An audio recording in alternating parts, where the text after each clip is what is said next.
Halo semuanya, kami dari kelompok 4 dalam mata kuliah membaca sastra. Namun sebelum itu, perkenalkan nama saya Mary Kristiani Guma. Saya Citra Desunangon dan ada salah satu anggota yaitu Yakob Ferdinand sebagai videografer. Nah, pada saat ini, selamat datang dalam podcast Ngobrolin Buku.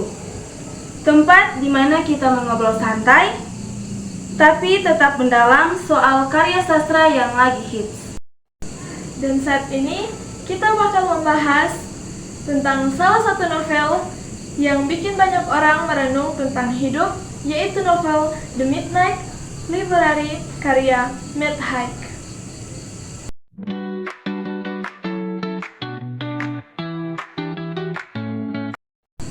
Buat yang belum tahu, novel The Midnight Library bercerita tentang Nora Sid, perempuan yang merasa hidupnya penuh dengan kegagalan. Ia kehilangan pekerjaan, hubungannya berantakan, dan bahkan ia merasa hidupnya tidak lagi mempunyai arah.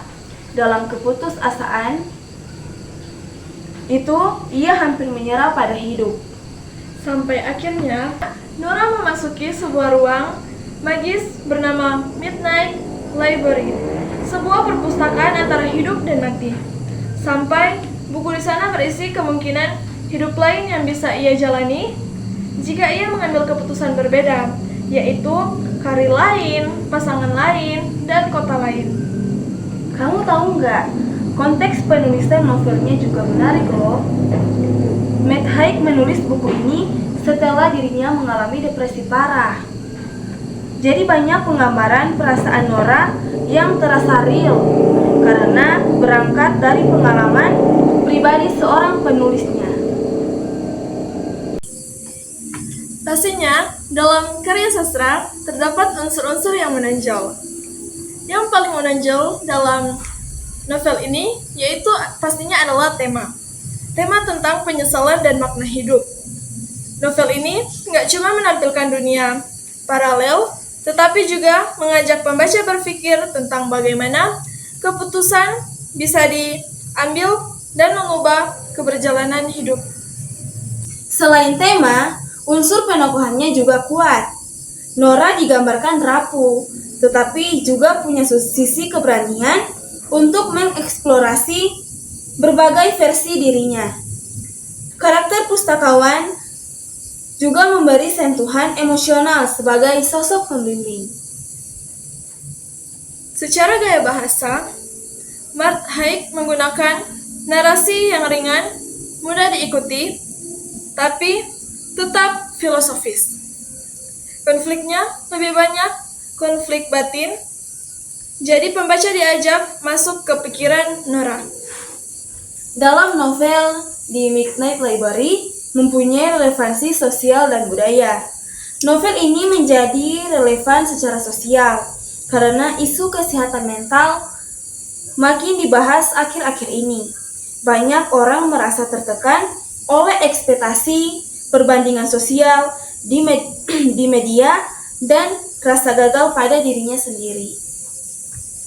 Iya, dan The Midnight Library seperti mengingatkan bahwa setiap orang punya beban sendiri. Kita saling menganggap hidup orang lain lebih indah, padahal mungkin mereka juga punya perjuangan yang tidak terlihat. Secara budaya, cerita ini juga nyambung dengan fenomena quarter life crisis atau lost generation. Generasi muda yang bingung mencari arah hidup. Buku ini juga semacam pelukan hangat untuk yang sedang merasa tidak cukup pada dirinya sendiri. Dalam novel pribadi ini juga, saya mempunyai sedikit kesan pribadi, yaitu novel ini terasa sangat menenangkan. Ada bagian-bagian yang sederhana, tapi bikin hati hangat.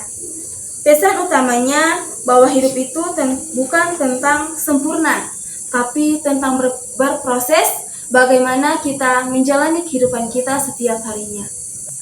Kalau buat saya pribadi, novel ini membuka mata soal bagaimana kita terjebak dalam andai saja. Padahal, hidup yang terkadang kita jalani sekarang juga punya makna yang mungkin belum kita sadari. Intinya, novel ini bukan cuma cerita fiksi, tapi juga refleksi diri. Cocok buat kita yang lagi merasa bingung atau kehilangan arah akan perjalanan kehidupan kita. Itu dia obrolan kita tentang novel di Midnight Library. Semoga dari obrolan kita berdua pada hari ini bisa menjadi inspirasi buat kita semua. Jangan lupa ikuti episode selanjutnya karena kita bakal membahas karya-karya sastra lainnya. Terima kasih sudah menonton dan Sampai jumpa.